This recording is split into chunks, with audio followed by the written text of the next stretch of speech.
Hey guys, back in the studio again for another found object no cost project, this time inspired by Seasick Steve and his one string diddley bow. Ever since I found that video, I can't remember the last time I had that much fun listening to music and seeing somebody make music. It's amazing. So if you don't know about him, check out this link right here. It'll blow you away. So list of found objects / parts real quick. Tuning pegs out of a busted up old classical guitar. Most diddley bows that I've seen don't have tuning pegs or tuning keys and can't be tuned, but since I found it I thought why not. For the top of the neck, found this metal conduit with 2 screws. Thought perhaps the string could go between these and it might work. Who knows, not sure, but worth a shot.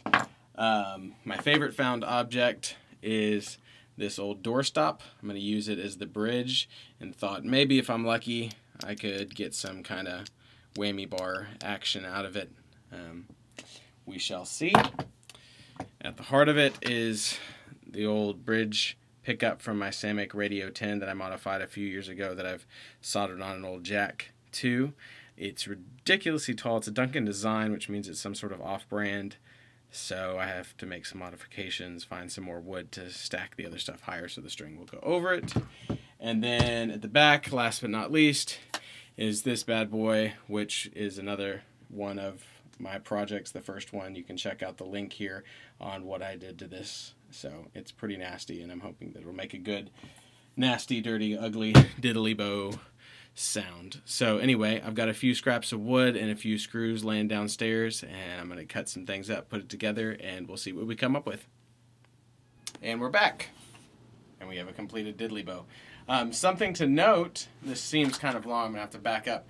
I did not mean to, but apparently I approximated the string length of a guitar to the inch because I went to use the E string that I'd taken off my old set of strings, and it went right to here, but not enough to wind it up, which was kind of annoying.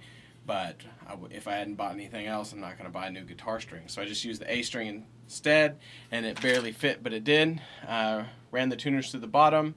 The conduit is just sitting there by tension, so it's movable if I want. Ended up screwing the pickup in kind of an angle there. Thought I'd get the most sound out of it. Put the door stopper on this piece of wood to raise it up enough for the string to go over it, and am able to get a little bit of whammy action, which is nice. The board split screwing it in, but who cares. Used a screw just as the bridge pin, plugged in the soldered pickup into the back, the output, and then we have our monster that used to be a fabtone. Electrical taped on there. I was going to use duct tape, but I just love the black too much. It's a shame there's no duct tape on this thing. I'll have to put some somewhere. And then one of my favorite parts is still that LED that lights up. It's really awesome. So anyway, enough of that. Let's see how this thing sounds. Oh yeah, one more thing. Busted up old microphone doesn't work. Found object is the slide, keeping with the theme. My big Marshall is not hooked up. I still haven't hooked it up for my last gig, so I'm using my friend's MG10. But once again, the point is not to sound great, it's to sound nasty. So let's see what this thing sounds like. So here we have it, the diddley bow. Once again, I can tune this if I actually wanted to play with somebody. Maybe I could accomplish that, which is a nice little touch. If you can find one of those, I would recommend it. So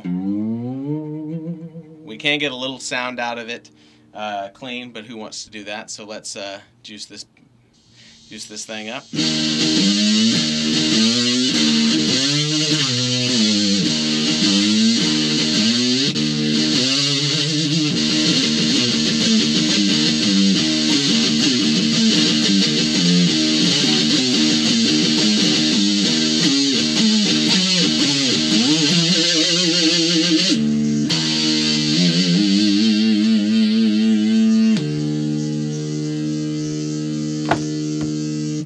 So there you have it, the one-string diddley bow. Possibly one of the most fun instruments to play, definitely very fun to make. Forgive the playing. Once again, this was made like 10 minutes ago, so I haven't really got a chance to practice. Hopefully it will improve. But anyway, I hope this inspires you to go out and make your own, find whatever you can, and just make an instrument out of it. It's so much fun. And it's really not as hard as I thought it was going to be, honestly. So props again to Seasick Steve. Thank you for the inspiration. If you don't know about this guy, go check him out. He can make music out of anything. I'm serious. I also know that Jack White made one at the beginning of the documentary. It Might Get Loud. If you don't know about that, you should go check that out as well. It is also awesome. So anyway, so go out there, find stuff, make stuff, and have fun. I know that I did, and I hope that you do too. So let's play our way out of here.